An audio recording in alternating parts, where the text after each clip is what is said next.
Hi everyone, welcome to our next video. In this one, we're going to briefly review how to find the area of a circle. So if I'm finding the area of a circle, how do we do that?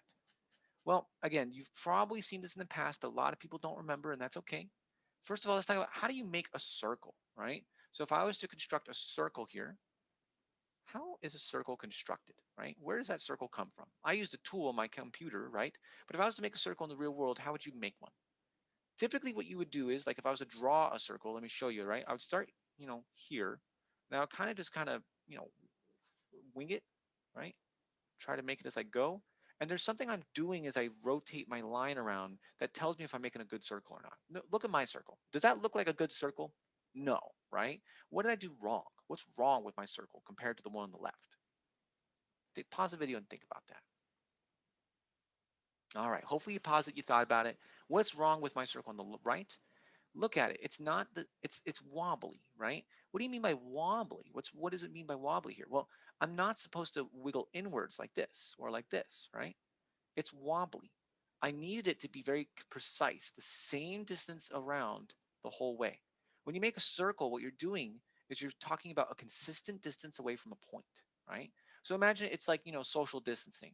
I got a little guy, hello, right, walking around, and this is your 6 foot social distancing, right? You got to say 6 feet away. So each of these would be like 2 feet. It's not very, very good. This is your bubble of 6 feet, right? That means everywhere around you, in every possible direction, things are 6 feet away, right? So that circle represents a consistent distance away from a point. We call the distance away from that central point the radius. If you think about circles like wheels, which is a very convenient way to think about them, right? That is going to be the spoke of a wheel. There's a bunch of spokes going around the whole wheel, all of them the same length.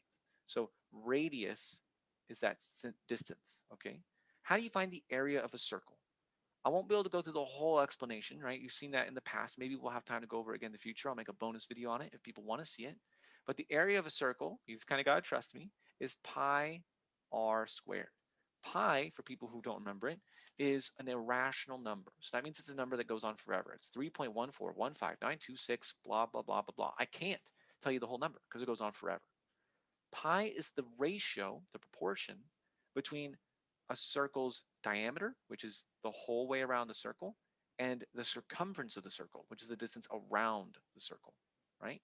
So diameter across a circle times pi equals the distance around a circle. So think about it like if you have a tire that is 1 foot wide, in one revolution, it travels 3.1415926 feet, and so on, right?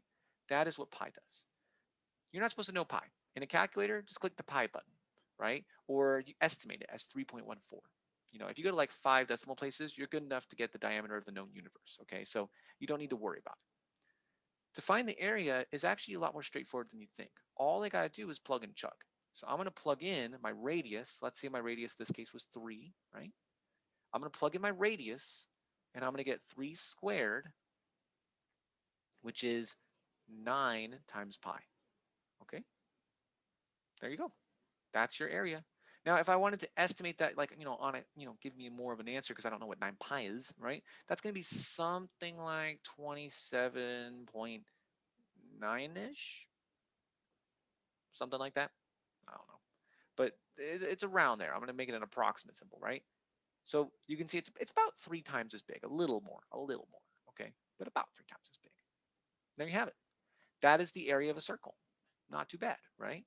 Every time you get a problem like this, all you gotta do is figure out your radius. Now, what if we don't give you the radius, right? What if I had instead gone, okay, um, I don't have the radius of my circle, I have the diameter, right? The distance across. So I'm told, this is a 6 foot wide bubble, right? You're not very good at social distancing. You don't understand it's supposed to be 6 feet away in all directions. You did 6 feet across, right? How different is that? Well, notice again, the radius is just half of that, right? So if you have your radius, it's 1/2 of the diameter. If you're given the diameter, you can get to radius, which you need, by just taking half of it, right? That's all you got to do. Okay, like I said, pretty quick video on circles, right? It's pretty quick.